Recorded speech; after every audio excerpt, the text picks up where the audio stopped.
Mesdames, Messieurs, bonjour. Merci à tous, de nous retrouver. Vous le savez, avec, le cabinet Lando, nous organisons, très régulièrement cette, chronique en bref qui permet, sur des interrogations, sur, des transitions comme ça juridictionnelles ou sur, des choses qui font le sel en quelque sorte de l'actualité, juridique, d'avoir immédiatement, grâce à Éric Lando et ses équipes, Yann Lando aujourd'hui que je remercie et qui est là, d'avoir un certain nombre de précisions, d'éclairages.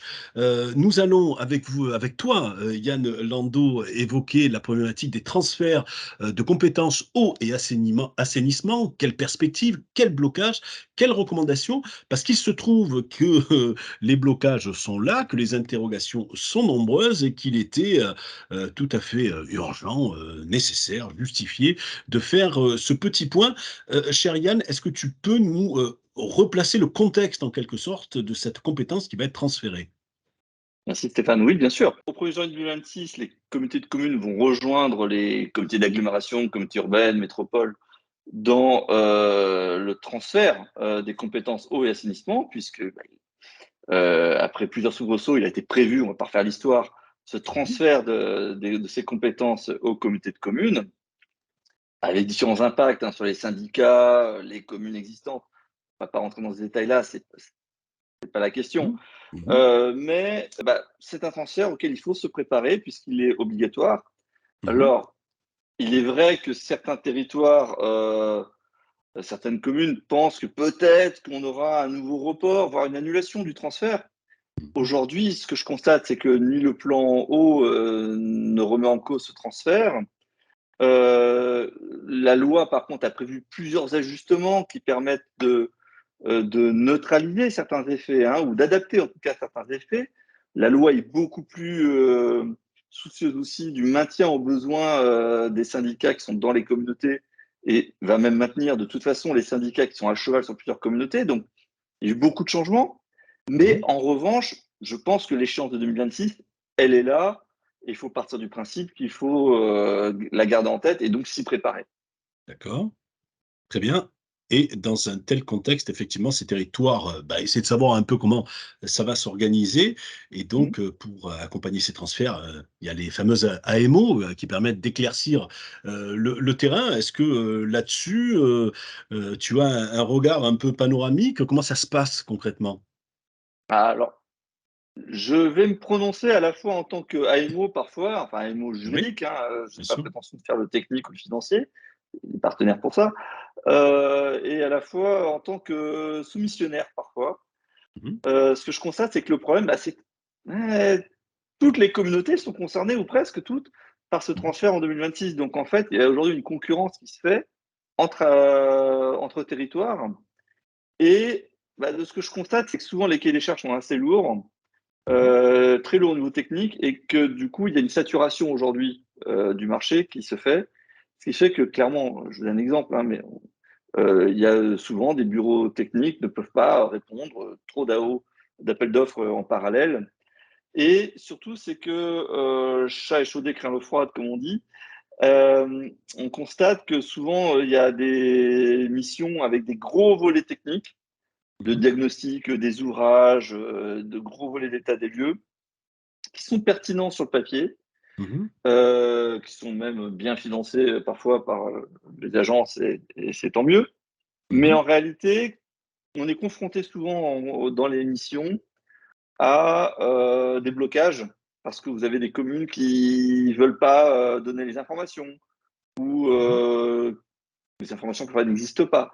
Et donc, D'accord. du coup, ça devient un prétexte souvent pour ne pas transférer parce que, ou en tout cas pour dire, ah, voyez bien qu'on ne peut pas transférer ou qu'il faut s'opposer au transfert parce qu'on n'a pas la donnée technique.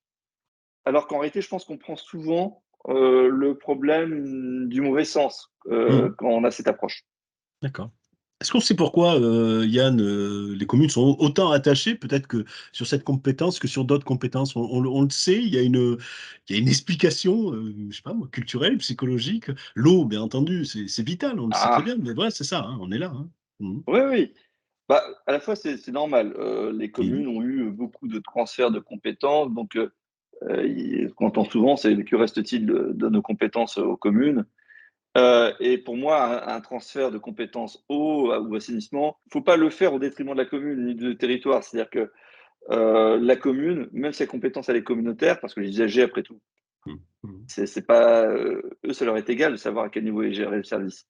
En revanche, ils ont les mêmes préoccupations que les élus communaux. C'est Mmh. la qualité du service, la maîtrise des coûts. Et Mmh. c'est vrai que souvent, il y a cette crainte que du Mmh. coup, elles perdent à la fois quelque chose et que l'usager, il perd en service. Mais c'est D'accord. justement l'angle, à mon avis, qu'il faut prendre, c'est-à-dire bah, se projeter en disant, bah, écoutez, si on transfère, quelle organisation on peut prendre? Mmh. Comment on intègre la commune dans cet échange ou les syndicats préexistants dans cet échange? D'accord. Comment on gère bien le coût, les problématiques de tarification de l'eau? Mmh mh. Et là, il y a toute une gouvernance à imaginer. Et puis, il y a beaucoup de malentendus. C'est-à-dire que parfois, j'ai des élus qui nous disent: «Ah mais l'eau ne coûte pas cher sur notre territoire». Oui, mais en réalité, c'est si on réintègre certains coûts, Mmh. ben, on se rend compte que finalement, le coût de l'eau, il est parfois artificiel parce qu'il y a le budget général qui participe au financement. Donc Mmh. il y a tout un travail de bonne cage, je dirais, entre le vrai et le faux, à creuser et surtout, bah, se projeter avec la commune sur le service de demain. D'accord. Donc tu viens de donner là des éléments. Je voulais te poser la question de savoir s'il fallait, si cette peur du transfert de compétences à la communauté pouvait se justifier. Je pense que tu as déjà, apporté quelques petits, éléments. Tu me le confirmes? On est bien d'accord Oui, là-dessus? Sur après c'est cette peur-là? légitime Mmh. d'avoir oui, Mmh. oui, bah, c'est Mmh. légitime d'avoir peur. Mmh. Après, au-delà de la peur, je pense que c'est comme au poker, en fait, Ouais, il faut c'est miser ça. pour voir et il faut faire Mmh. l'étude pour voir. Après, on a tellement d'outils qui nous permettent, même s'il le faut, si le territoire décide de neutraliser le transfert, avec les conventions et cetera, il y a plein de mécanismes qui permettent de le faire. Mmh mh. Donc, Mmh. vaut mieux Mmh. plutôt se saisir de l'étude en disant: «Tiens, je demande à voir ce que ça peut donner», Mmh. voir ensemble ce qu'on peut faire, parce que c'est vrai qu'après, il y a des gros enjeux quand même. Mmh. Quand j'entends certains de mes clients qui me disent qu'il n'y a plus d'eau, qu'ils ne savent pas s'ils vont passer l'été en termes de ressources, bah, c'est peut-être par ces questions-là aussi qu'il faut commencer à travailler Mmh. finalement, Mmh. en Mmh. essayant de chercher bah, quel, si on doit Mmh. transférer, Mmh. OK, bah, d'une contrainte, quelles seraient les opportunités qu'on pourrait créer, quoi? Bien sûr, bien sûr. D'autant plus, pour avoir eu, l'occasion d'animer pas mal de débats sur cette problématique de l'eau, hein, qui va devenir majeure, que, d'un territoire à l'autre, il y a des solutions qui sont complètement différentes puisque, ben, Bien sûr. l'eau circule, depuis des millénaires ou autres et donc il y a des procédés techniques, des manières de faire qui diffèrent. Est-ce que le sur-mesure, est possible? Est-ce que la loi offre la possibilité de porter cette broderie Mmh. fine, dans cette gestion de l'eau? Oui, oui, Ouais. oui, pour moi Ouais. totalement, parce que Mmh. entre les conventions qui me permettent de rendre la gestion à la commune, Mmh mh.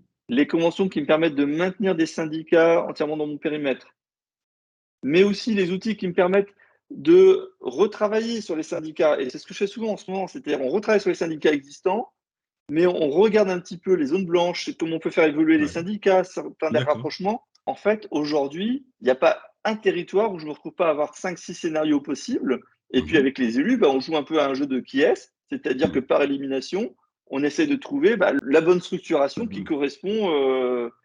correspond au territoire, quoi. D'accord, Oui, donc il y oui, a on peut cette faire du sur-mesure. Ouais, bien sûr, donc cette échéance de 2026 se prépare dès maintenant, hein, de toute façon ou oui. autre. Tu penses qu'il y aura un petit, comment dirais-je? Un petit reliquat comme d'habitude, pour s'adapter, pour donner le temps, ou pas? Enfin, comment tu vois les choses par rapport à ça? Ah, le problème, c'est qu'on est déjà sur le Eh reliquat, oui, donc j'ai eh oui, quelques doutes. depuis que Et c'est ça. je pense que le problème, c'est qu'on a une course contre la montre quand même. C'est-à-dire que c'est pas vrai pour tous les territoires. Mmh mh. Mais la pression qu'on a en ce moment sur la ressource, alors je dis pas que c'est le transfert aux comités qui vont régler ces problèmes-là, hein. Mmh mh. Mais le fait qu'il y ait au moins ce transfert qui provoque l'échange, qui provoque la discussion au niveau des territoires, suppose sans doute qu'on ne prolonge pas le calendrier. Après, je n'ai pas de boule de cristal. Bien sûr, bien sûr. Et j'ai d'expérience, faut jamais dire jamais parce que le législateur parfois peut nous surprendre. Voilà. Absolument. Donc il faut, bien entendu, laisser du temps. Il y a cette réelle difficulté dont tu parles, à savoir ce mur pour trouver, je veux dire les fameuses, AMO. Qu'est-ce que la bonne volonté ne suffit pas donc en quelque sorte pour ces communes. Qu'est-ce que tu leur conseillerais, qu'est-ce qu'elles doivent faire, pour aller séduire les AMO? Moi, je dirais qu'il faut, d'abord, faut jouer enfin, moi, je recommande en général de jouer le jeu. Et je dis pas ça parce que c'est plus drôle, enfin, plus agréable d'émission où tout le monde joue le jeu, mais en fait, vouloir défendre son service, son territoire, ses usagers, c'est normal, c'est le rôle de la commune, quoi. Mmh mh. Mmh mh. Après, je pense que dans le tandem commune, communauté, syndicat, tout le monde est sur le même territoire, tout le monde a le même souci de trouver la meilleure solution pour le territoire. Et puis la communauté, en général, elle ne cherche pas plus que ça à récupérer la compétence. Voilà, la loi est là. Voilà. Par contre, tant qu'à se poser la question, bah, posons-nous les bonnes questions. Et comme on peut faire du sur-mesure, bah, jouons à ce jeu de qui est-ce qu'on évoquait. Mmh. Par contre, Absolument. moi, je tendance à dire, des études à 200 000 €, avec des énormes analyses techniques et cetera. Oui, c'est important effectivement de d'avoir une connaissance technique du territoire. Mmh. Mmh. Mais à la limite, aujourd'hui, trop de technicité et rentrer que dans l'angle technique risque de ne pas faire rentrer dans l'angle stratégique, de D'accord. poser le besoin de l'usager au cœur de la question. C'est-à-dire que si on le prend que sous une angle purement technique, d'inventaire de patrimoine, d'ouvrage, ainsi de suite, on bloque souvent à cette étape-là et on n'aborde jamais du coup les questions d'après. Et c'est Mmh. dommage. Or, les vraies questions, c'est quoi les besoins d'usagers? Où on en est sur la ressource en eau? Est-ce que demain, j'ai des territoires qui vont être en déficit de ressources, qualitativement, quantitativement? Si demain, on fait un rapprochement, est-ce qu'on a la possibilité de faire des zonages tarifaires? La réponse est souvent oui, d'ailleurs, de telle Ouais. sorte que ce soit pas brutal pour l'usager. Quel est le vrai prix de l'eau? Quelle solidarité? Mmh. Solidarité territoriale, c'est hyper important. C'est vrai qu'il y a des territoires qui souvent ont l'impression de dire: «Moi, j'ai tout investi, à côté, ils ont rien foutu».